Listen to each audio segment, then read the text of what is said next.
Di sini siaran luar negeri All India Radio, seksi bahasa Indonesia media sosial. Kami sajikan Warta Berita. Warta Berita disampaikan Kishore Das.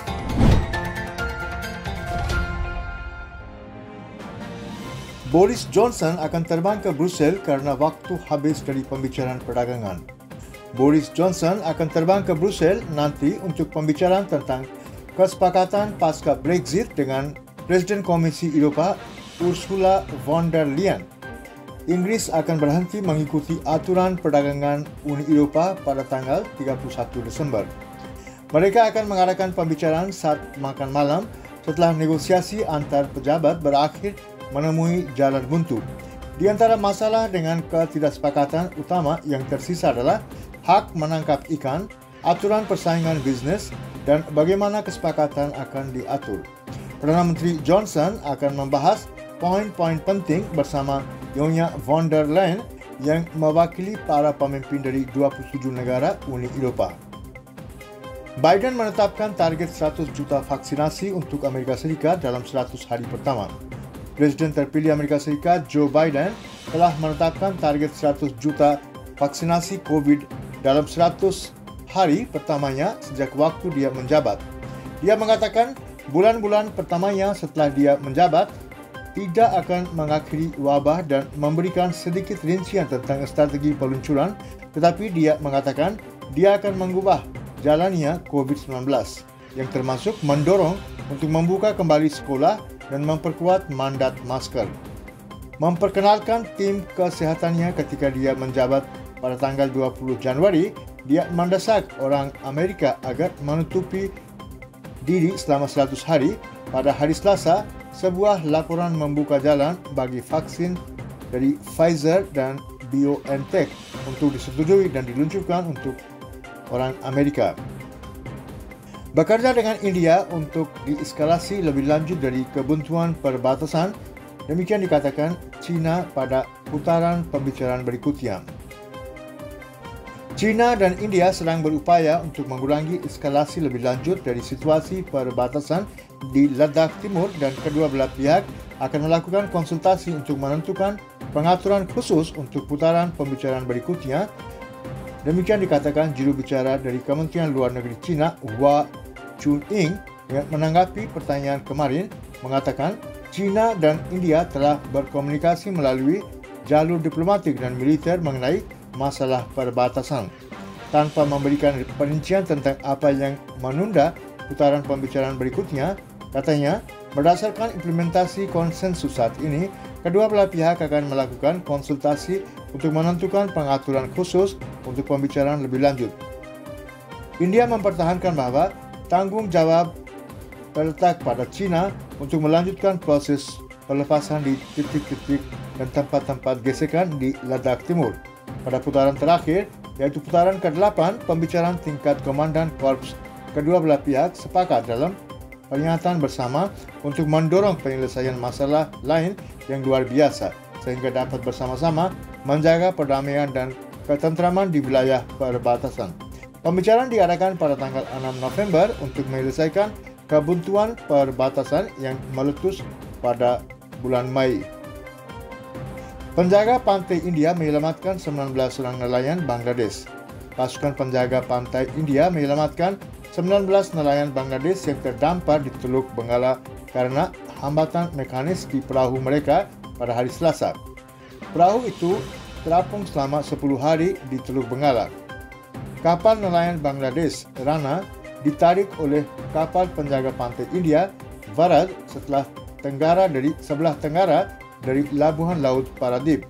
Penjaga pantai India mengatakan bahwa para nelayan Bangladesh diselamatkan dalam operasi terkoordinasi laut dan udara dan semua bantuan termasuk makanan, air, dan bantuan medis diberikan kepada mereka.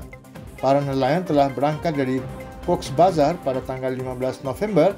Kapal itu akan diserahkan kepada pihak berwenang Bangladesh. Tingkat pemulihan COVID-19 meningkat menjadi 94,66% di negara ini. Dengan 32.080 infeksi COVID-19 baru, total kasus India telah naik menjadi 9.735.850. Kementerian Kesihatan mengatakan 402 orang kehilangan nyawa dalam pandemi dalam 24 jam terakhir. Dengan ini, jumlah korban tewas telah mencapai angka 141.360. Total kasus yang aktif di negara ini sekarang mencapai 378.909. Dengan 36.635 kasus yang keluar dalam 24 jam terakhir, total kasus yang dipulangkan dan karena sembuh adalah 9.315.581. Tingkat pemulihan adalah 94,66%. Badan ICMR menyebutkan totalnya 1.022.712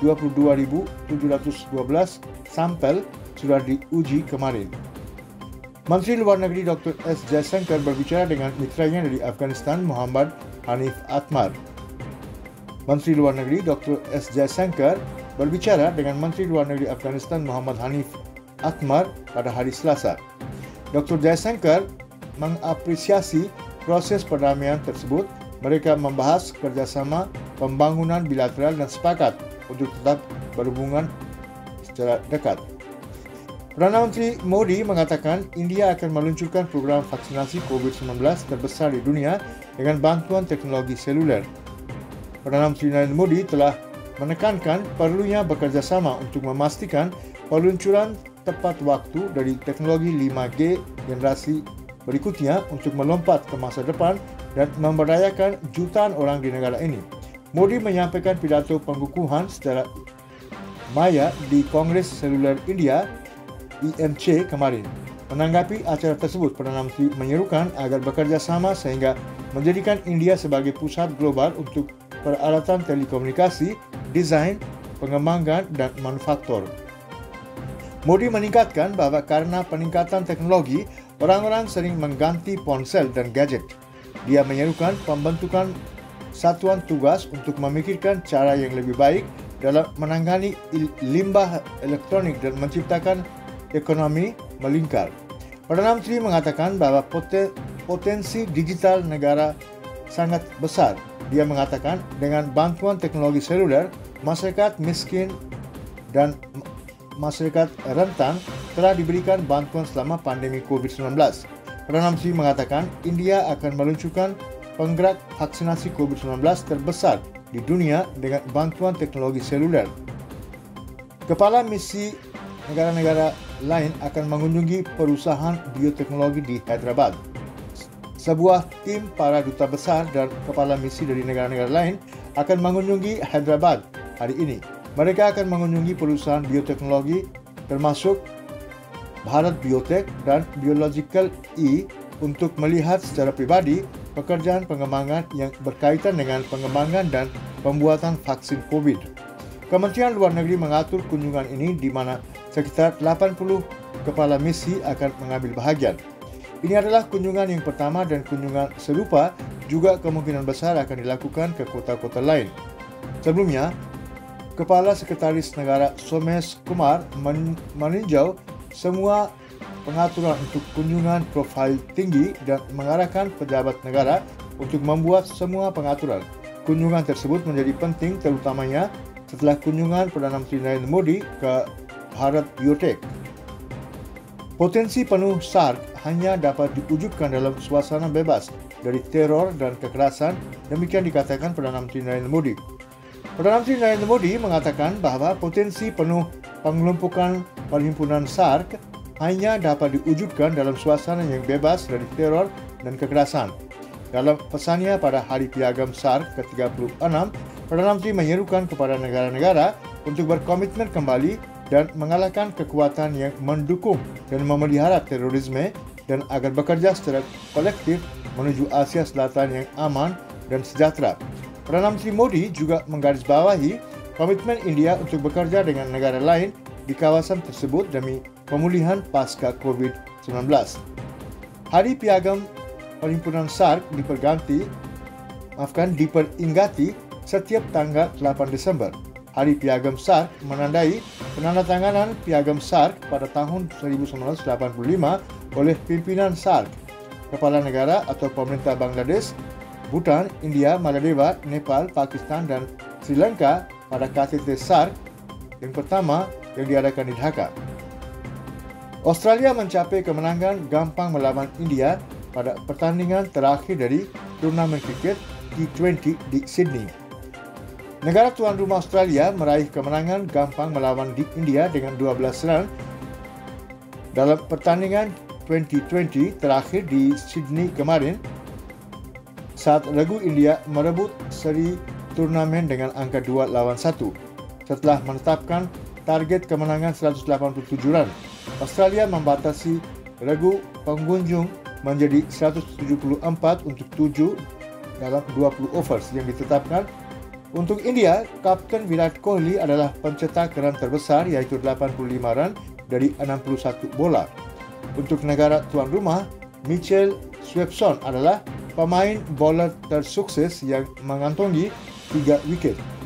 Sebelumnya, dengan mengadakan batting yang mengesankan, Matthew Wade dan mencetak 80 run, Australia mencetak jumlahnya 186 run dengan kehilangan 5 wiket dalam 20 over. Regu pengunjung memilih untuk mengadakan fielding turun ke lapangan melawan Australia setelah memenangkan undian. Untuk India, Washington Sundar mengklaim 2 wiket. Sekian sudah pendengar warta berita dari siaran luar negeri All India Radio, seksi bahasa Indonesia, media sosial.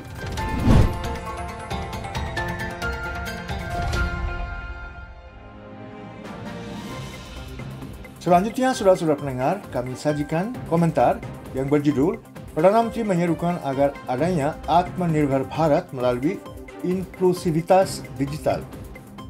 India memiliki salah satu jaringan telefon seluler terbesar di dunia. Penetrasi langganan seluler di India ditetapkan untuk melewati 100% pada tahun 2023 dari 88,3% pada tahun 2020 didorong oleh peningkatan adopsi ponsel smart dan peningkatan cakupan layanan 4G, 4G, evolusi jangka panjang LTE di berbagai daerah terpencil menurut perusahaan data dan analitik termasuk. Sebuah laporan baru-baru ini mengungkapkan bahawa dampak pandemi COVID-19 pada sektor seluler relatif ringan dan pendapatan layanan seluler akan tumbuh pada tingkat pertumbuhan tahunan gabungan iaitu CAGR 9,1% selama antara tahun 2020 sampai 2025, terutamanya didorong oleh pertumbuhan di segmen layanan data seluler.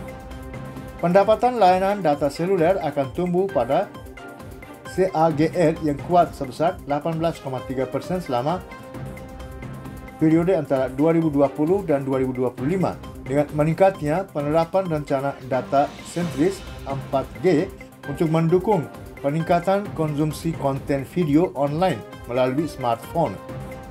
Perdana Menteri Narendra Modi menyampaikan pidato pengukuhannya di Kongres Seluler India IMC 2020 melalui konferensi video. Tema dari IMC 2020 adalah inovasi inklusif, cerdas, aman, berkelanjutan. Hal ini bertujuan untuk menyelaraskan dengan visi Perdana Menteri untuk mempromosikan Atmanirbhar Bharat, inklusivitas digital dan pembangunan berkelanjutan, kewirausahaan dan inovasi. Itu juga bertujuan untuk mendorong investasi asing dan lokal, mendorong lead bank di sektor telekomunikasi dan teknologi baru.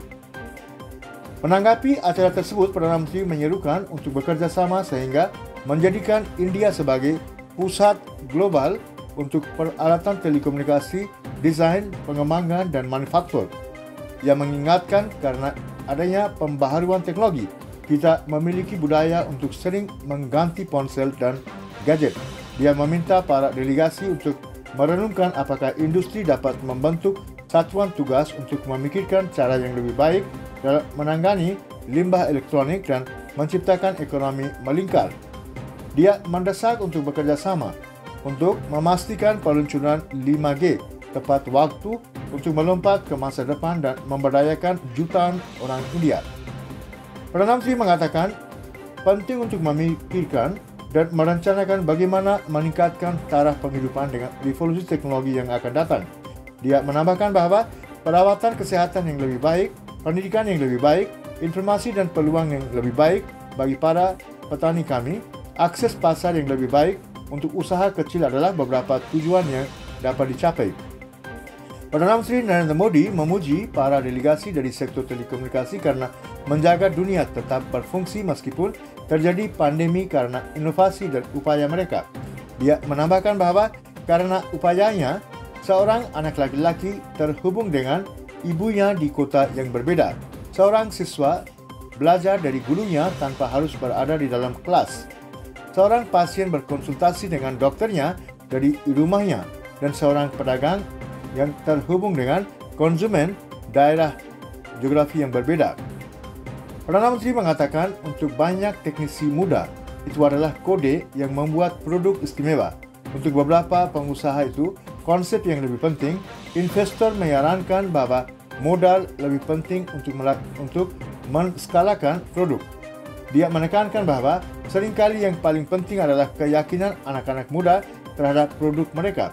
Terkadang hanya ada keyakinan yang berdiri di antara jalan keluar yang menguntungkan dan pembuatan unicorn.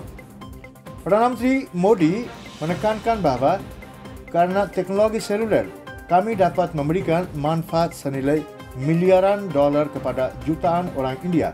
Kami dapat membantu orang miskin dan rentan dengan cepat selama pandemi, dan kami melihat miliaran transaksi non-tunai yang meningkat formalisasi dan transparansi, dan kami juga akan mengaktifkan antarmuka tanpa kontak yang mulus di gerbang tol. Perdana Menteri menyatakan rasa kepuasannya atas pencapaian kesuksesan dalam manufaktur ponsel di India. Dia mengatakan India muncul sebagai salah satu tujuan paling disukai untuk manufaktur seluler. Dia menambahkan skema insentif produksi terkait diperkenalkan untuk mempromosikan manufaktur peralatan telekomunikasi di India. Dia mengatakan bahawa pemerintah bertujuan untuk menghadirkan dan membawa konektivitas serat optik berkecepatan tinggi di setiap desa selama 3 tahun ke depan. Dia mengatakan bahawa untuk tujuan ini, fokus harus diadakan secara eksklusif pada tempat-tempat yang dapat memanfaatkan konektivitas tersebut sebaik-baiknya. Distrik aspirasional, distrik yang terkena dampak ekstremisme sayap kiri, negara bahagian timur laut, Kepulauan Lakshadweep, dan lain-lain. Modi menambahkan bahawa penyebaran lebih besar dari konektivitas broadband tetap dan hotspot Wi-Fi publik akan dijamin. Sekian.